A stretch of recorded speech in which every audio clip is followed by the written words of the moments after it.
Howdy, I'm Mike Penfold with Our Montana, and I've been working for the last year with friends and colleagues over in Wyoming, the Fort Phil Kearny Bozeman Trail Association, to get the Bozeman Trail designated as a National Historic Trail.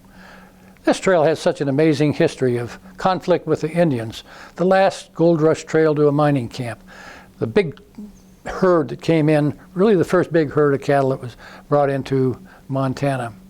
This is a piece of national history, it's a piece of Wyoming history, it's a piece of Montana history, and it deserves to be designated as a National Historic Trail. This summer, Dave McKee from the Fort Phil Kearny Bozeman Trail Association and I went to Virginia City for the unveiling of a new sign right at the end of the Bozeman Trail. It was a neat event, and Dave McKee gave a little presentation there that I'd like to have you hear. He tells about what we're trying to do in getting this trail designated. And we're very fortunate to have some visitors with us who have an interest in seeing that the Bozeman Trail is declared a National Historic Trail. The Santa Fe Trail, the Oregon Trail have been designated. It has to be a bill before Congress, the U.S. Congress, in order to do that. And so we have Mike Penfold and Dave McKee from Fort Phil Kearny, which is on the middle of the Bozeman Trail close to Sheridan in Wyoming, who are going to tell us what our part is going to be in seeing that the Bozeman Trail gets recognized as a National Historic Trail. So I'm going to invite Dave to tell us what we can do, what our role is. Well, good morning. I'm Dave McKee, and I'm from Sheridan, Wyoming, and I'm president of the Fort Phil Kearny Bozeman Trail Association. We're a nonprofit 501(c)(3). I want to congratulate the Virginia City Preservation Commission for this really nice event this weekend and for the wonderful sign, and really want to thank Larry for the invitation to come up and join you for this. So just congratulations on your commitment to preservation and education. That's certainly our goal too. So I guess I want to start. I'm an archaeologist by training, and one of the things that I do is I go into classrooms, and one of the lessons I do is entitled, Why is the Past Important? And what we ask the children to do is we ask them to bring an item from home that would tell a story about their history or their family's history. And then we ask them to share their family stories with each other. Once we've done that, then I get out the artifacts from archaeological sites and we look at arrow points or a piece of obsidian from an archaeological site. And we talk about how those artifacts are messengers from the past. And that each of those artifacts, if you know how to look, can tell you a story about past lifeways and past cultures. Just like the items that those kids brought from home. So then we finish the lesson by having a discussion about how these messengers from the past, a photo album from their home or an arrowhead from an archaeological site, inform us about our past, and they inform us about who we are as an individual, as a family member, as a member of a community, or as a member of this nation. And I know that everybody here today, we all share that same commitment to informing our current and future generations about who we are. And that's by preserving and educating about those messengers from the past. So to that goal, our organization, Fort Phil Kearny Bozeman Trail Association, in partnership with the nonprofit organization Our Montana and my partner in crime, Mike Penfold, have undertaken an effort to seek listing of the Bozeman Trail as a National Historic Trail. We think there's some really good reasons for doing that listing. First of all, it's a way to make sure that we preserve that history and the national significance of the Bozeman Trail for current and future generations. So just that documentation. Our second reason for seeking that listing is to increase interest and visitation at our museums and our historic sites where we have public access. And of course, for us, in support of those sites, increased visitation, increased revenue. But it meets our mission of expanding education and preserving that.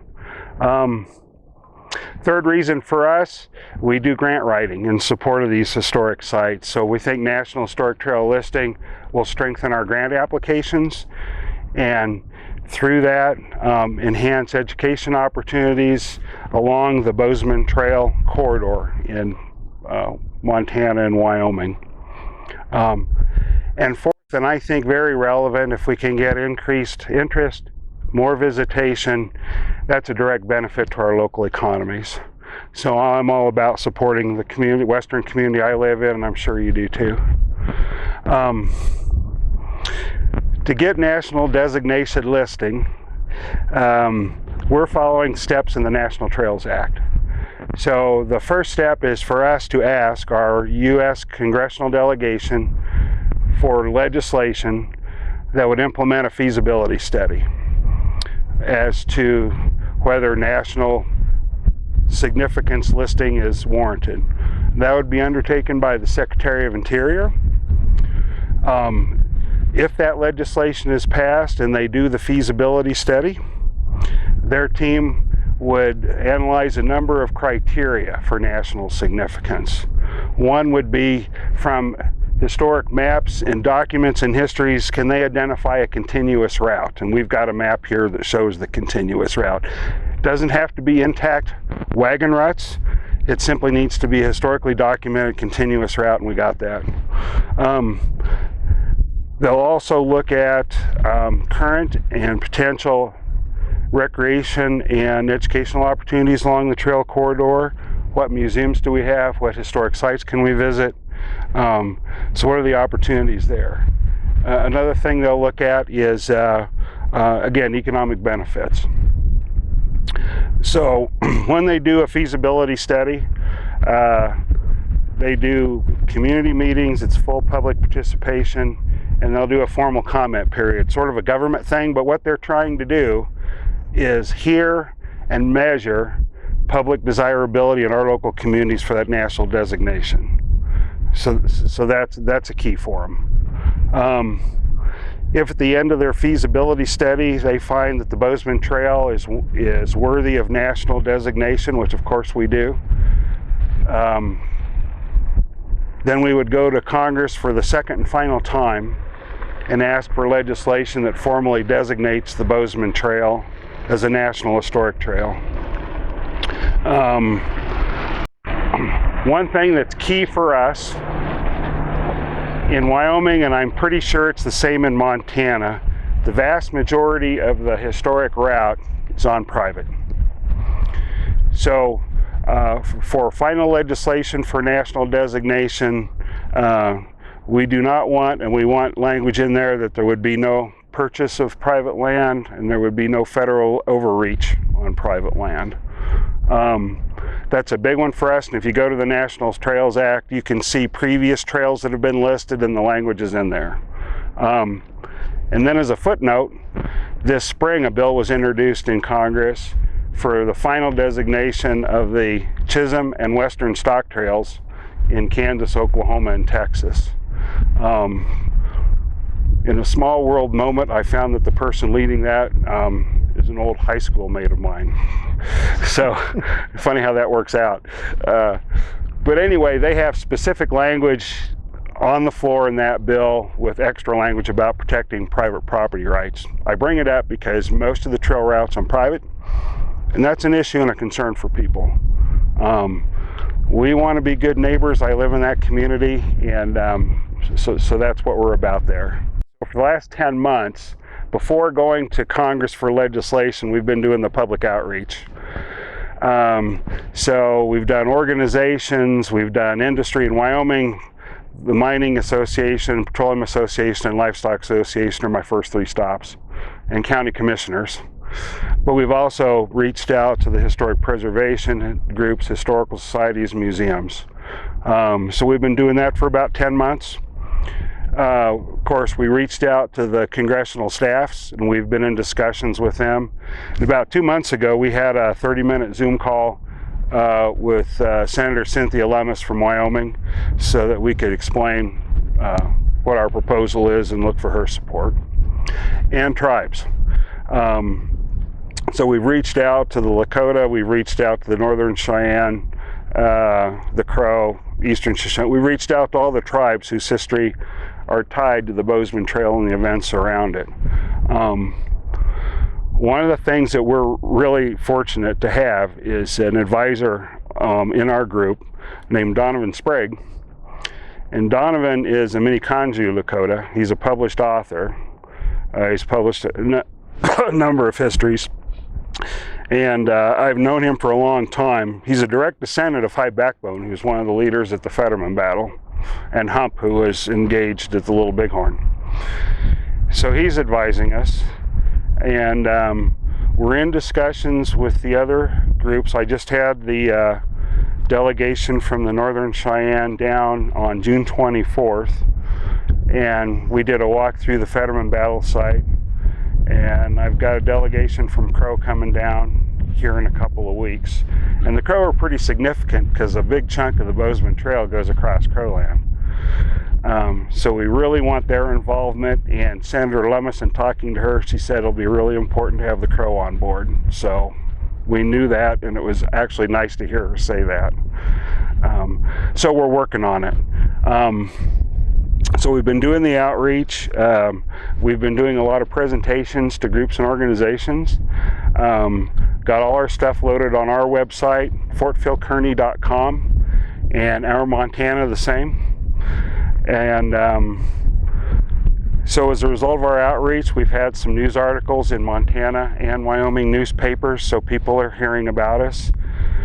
In Wyoming, we did about 260 letters to large landowners who have the trail crossing them, ranchers. And we've had some discussions with folks. So we're trying to make ourselves known. So as a result, letters of support for the feasibility study. And again, the feasibility study comes first. And if that's suitable, then you do designation. So the feasibility study is a chance for all of us to be involved. So we've gotten letters of support going to Congress from organizations and individuals.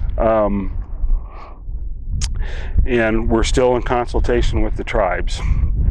In talking to the Crow, that trail is not the Bozeman Trail. It's been used much before Bozeman showed up, and they have a name for it called Trail That Goes South.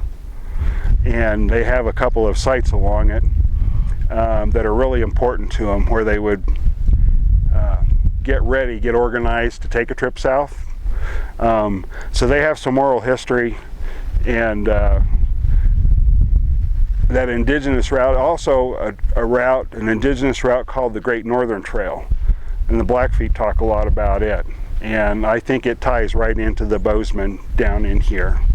So, yeah. A lot of indigenous trails before Bozeman decided to promote the route. So back in 2002, National Park Service and the Western History Association did a study of about half a dozen western trails.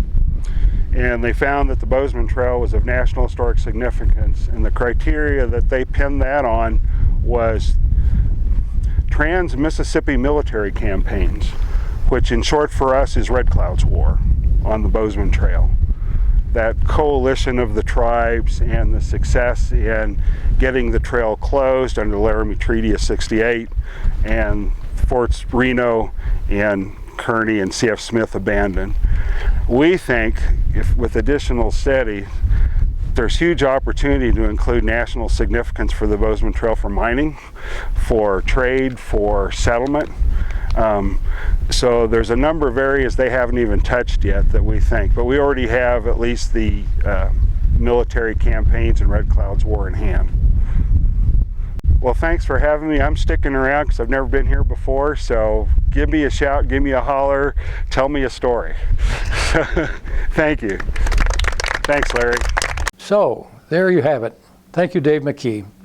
Several years ago, there was a PBS special focused directly on the Bozeman Trail. It's got a lot of good history on it. It's a good thing to watch. The other thing, if you want more information on what we're doing for our Montana and the Fort Phil Kearny Bozeman Trail Association, we have a website shown here on the screen. You're welcome to get on there, and there's also contact information there if you'd like to get a hold of us. We wish you the best. Thank you.